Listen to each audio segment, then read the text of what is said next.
The Yeoman of the Guard by W.S. Gilbert. A man who would woo a fair maid should prentice himself to the trade, and study all day in methodical way how to flatter, cajole, and persuade. 4 out of 5 stars. I really like that. Get some love advice today. Hello everybody and welcome to Noise in a Book. Today I'm going to be reviewing Misery by Stephen King. I've had Stephen King recommended to me a few times over the years. He is a very famous author for a very good reason. He writes horror. I'm sure you knew that. I went with Misery because I watched the movie and I really liked it, so I thought I would really like the book. I really liked this book. Paul Sheldon is an author. He is in a car accident when a storm hits the mountain road he is on. And Annie Wilkes is a nurse and she rescues him and takes him back to her house, but he is very badly wounded and he is going to need to heal, and the storm has blocked up all the mountain passes. So he's stuck in this cabin in the middle of the woods. I think this cover is really cool. It really gives you a visual of the feeling inside the book. A dark, shadowy bedroom and this guy lurking in the shadows over here, hunched down, terrified in the shadows, and then this shadow of this woman looming over him. And then you have the little outside casting light of hope into the room, but it doesn't really touch the main character here. This is Paul Sheldon. You can see little Paul Sheldon in his little wheelchair. So like the picture of Mr. King on the back. It's very serious, man. Paul Sheldon's like inner struggle with how strong and capable he is to handle this situation, in addition to his external struggle with Annie as his antagonist, keeps this plot moving along very quickly. And he moves back and forth between these two situations so beautifully and smoothly that he feels like he is constantly working against himself. He has to just switch his focus to working against Annie, because you have to be very subtle with Annie. It's not quite an angry or forceful working against. He's having to really kind of manipulate her to the best of his ability, and she's trying to do the same to him. Annie is a terrifying and completely unpredictable villain, so you are also really kept on your toes throughout the entire novel because you never really know what she's going to try to pull next. Pacing slows down a little bit because there is a book within the book. Paul, while he is going through this very traumatic experience, is writing a book called Misery's Return, and it is very interesting to see from what is happening to him from this experience he's having leaks into the book as he's writing it, and this book kind of becomes an escape for him from this terrifying reality. Paul is very complex. He swings back and forth between this kind of primal desperation to secure his freedom at all cost, even though he knows that it could mean his death, and his self-preservation,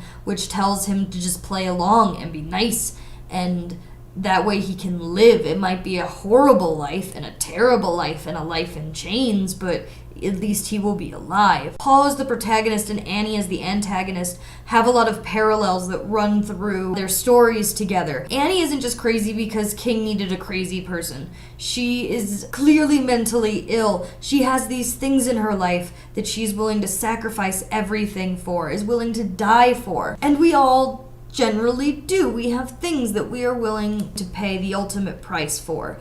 The problem is with Annie, these things are not normal things that like sane people want. Like her best friend is like this big pig, and Annie Wilkes is a hot mess. And it's really interesting to watch these two characters work their way through these inner struggles, because Annie knows she's crazy and she knows that she does these things and that she shouldn't do these things. On some level, she knows it and she struggles against it. It's too strong. It always overpowers her. And then you have Paul, who's doing the same thing, who is going back and forth between self-preservation and his want to go home and be free and not live in this terrifying nightmare for the rest of his life.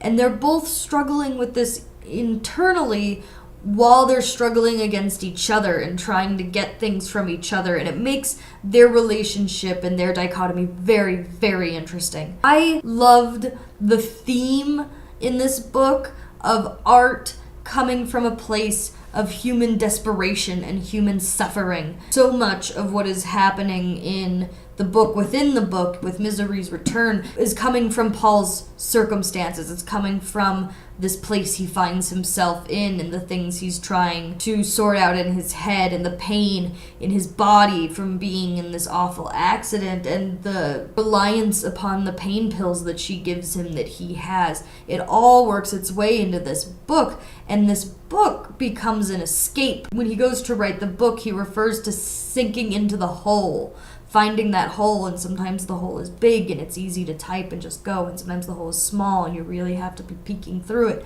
But it's very much this escape, and he speaks about falling through the hole every day when he sits down at the typewriter, because it's the only escape he has. There was this whole exploration of human suffering influencing art and inspiring the artist while inside this absolutely terrifying book. And this book is terrifying. There were points at my job that I was standing at my desk. It's absolutely incredible. It is not for the weak stomach. And I loved it. It was gruesome and skin crawling. Annie Wilkes is terrifying. Oh, don't like her. I decided to give this book 4 out of 5 stars. I absolutely loved it. I'm going to say catalog it, throw it in your TBR jar. This reminded me a lot of when I was reading Flowers in the Attic by V.C. Andrews. So if you like that book, I would check out Misery. It's kind of that same, like, skin crawly, oh god, images in my brain, bad, in a good way, in the most fantastic way. If that's your thing, if you are interested in the things I am describing and the noises coming out of my mouth, definitely check out this book. Well, I guess that is everything for today.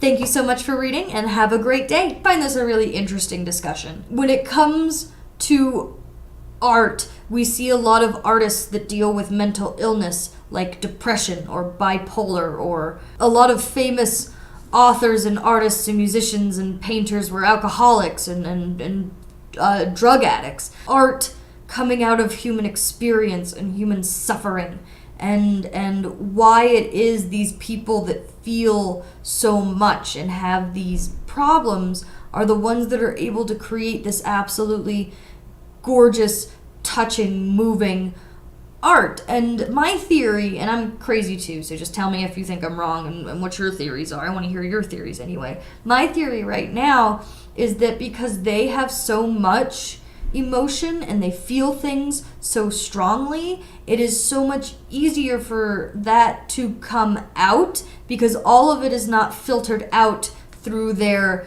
medium. Fitzgerald with The Great Gatsby, rather, it's not just a story, there's so much emotion behind it. Or Starry, Starry Night with Vincent van Gogh. It's not just a picture of the night sky, there's also the way that he painted it elicits these emotions and makes you feel something. It makes me feel something. And my theory is that because they have these big, strong, grand feelings, when you have these big, grand truths, personal truths, bigger and grander they are, the more of it is going to be able to seep through the filter that is the medium you're using. I don't know. What do you guys think? Talk to me about it in the comments.